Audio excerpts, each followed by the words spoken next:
आज की इस वीडियो में हम जानेंगे कि कैसे पता करें हार्ट अटैक है या नहीं। मतलब उसके लक्षण कैसे जानेंगे कि उसके लक्षण क्या हैं। और शुरुआत के 15 मिनट लाइफ सेवर का काम करता है, तो उस समय हम क्या करें और क्या ना करें, क्योंकि भारत में दिल की बीमारियों की दर पश्चिमी देशों के मुकाबले दोगुनी हो चुकी है और युवा लोगों में मृत्यु का पहला कारण आज की डेट में हार्ट अटैक और स्ट्रोक ही है। तो आइए जानते हैं कैसे। हार्ट अटैक आने वाले व्यक्ति को सुबह से ही पेट में जलन, पेट के आसपास तेज दर्द महसूस होता है।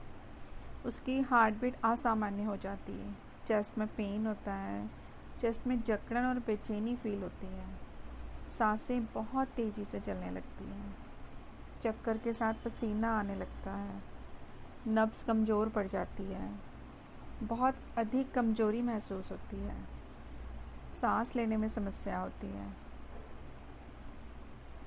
बार बार उल्टी आती है या उल्टी आने का दिल करता है, और जो सीने का दर्द है वो कंधे, पीठ, जबड़े और गले से होते हुए पेट के ऊपरी हिस्सों में भी फैल जाता है। हाथ और एड़ी में सूजन दिखाई देने लग जाती है। हार्ट अटैक का दर्द छाती के बीच में दबाव जैसे एहसास के साथ होता है और यह शरीर के बाएं हिस्से में होता है और जो कई बार जबड़े और ठुड्डी तक आ जाता है।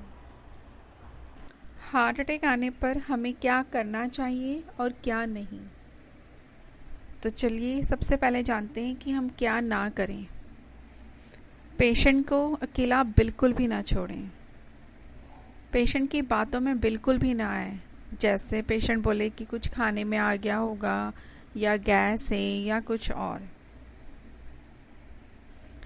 सिम्टम्स का अपने आप ठीक होने का इंतज़ार बिल्कुल भी ना करें। बार बार खांसी ना करें। अगर व्यक्ति का दिल धड़क रहा है तो सीपीआर ना दें। सीपीआर एक प्रोसेस है जो मैं आगे आपको डिस्कस करूंगी। पेशेंट को गाड़ी में ले जाते समय ध्यान रखें कि उन्हें सीट पर बिठाएं ना, बल्कि उन्हें लिटा दें।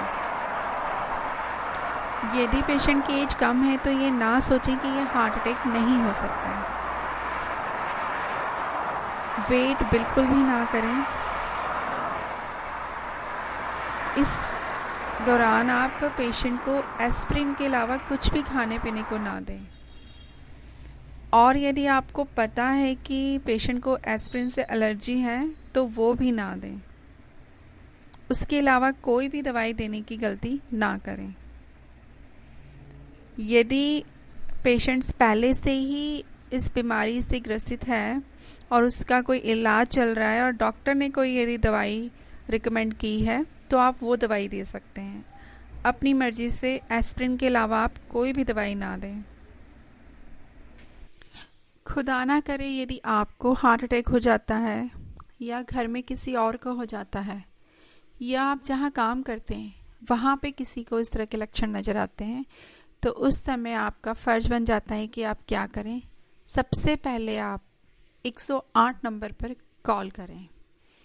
उसके बाद आपका सेकंड स्टेप होगा कि पेशेंट को लंबी सांस लेने को कहें और उसके आसपास से हवा आने की जगह छोड़ दें ताकि उन्हें पर्याप्त मात्रा में ऑक्सीजन मिल सके। कई बार ऐसा होता है कि घर में या कहीं और किसी को अटैक आया है और लोग उसको बुरी तरह से चारों तरफ से घेर लेते हैं, तो इस बात का पूरा ध्यान रखें कि रोगी को ऑक्सीजन लेने के लिए पर्याप्त खुली जगह होनी ही चाहिए। नेक्स्ट, आपको अटैक आने पर पेशेंट को उल्टी जैसा फील होता है, तो ऐसे में उसे एक तरफ मुड़कर लेटे लेटे ही उल्टी करने को कहें ताकि उल्टी लंग्स में ना भरे और उन्हें कोई और नुकसान ना हो। पेशेंट की गर्दन के साइड में हाथ रखकर, कान के नीचे थोड़ा सा और गर्दन के साइड में, वहाँ से उसका पल्स रेट चेक करें। यदि पल्स रेट 60 या 70 से भी कम हो तो समझ लें कि ब्लड प्रेशर बहुत तेज़ी से गिर रहा है और पेशेंट की हालत बहुत सीरियस है। पल्स रेट कम होने पर हार्ट पेशेंट को आप इस तरह लिटा दें जिससे उसका सिर नीचे और पैर थोड़ा ऊपर की ओर उठे हुए हो। इससे पैरों के ब्लड की सप्लाई हार्ट की ओर इजीली हो जाएगी, जिससे थोड़ा ब्लड प्रेशर में रिलीफ मिलेगा।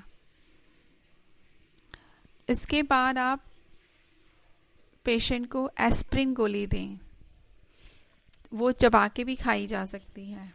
उसके अलावा कोई और गोली यदि डॉक्टर ने पहले से कोई प्रिस्क्राइब की है, प्री हिस्ट्री है कोई, और डॉक्टर ने हार्ट के लिए कोई पहले से दवाई दी हुई है, तो आप वो दवाई भी दे सकते हैं।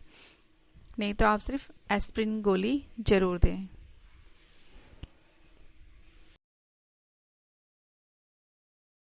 यदि आपको ये सारे लक्षण नज़र आते हैं और 3 से 6 बजे के बीच में यदि ये दर्द होता है, तो आप बिल्कुल भी टाइम वेस्ट किए डॉक्टर के पास तुरंत जाएं।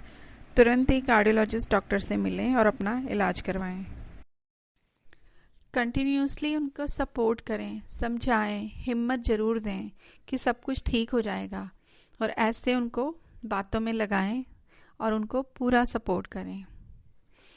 यदि व्यक्ति ऐसे टाइम पे अनकॉन्शियस हो जाता है और कोई रिस्पॉन्ड नहीं कर रहा, उस समय आपको CPR देना बहुत ज़रूरी है। जब तक आप हॉस्पिटल तक जाते हैं उससे पहले ही आप किस तरह से CPR एक पेशेंट को दे सकते हैं, उसकी मैं प्रोसीजर आपको बताती हूँ।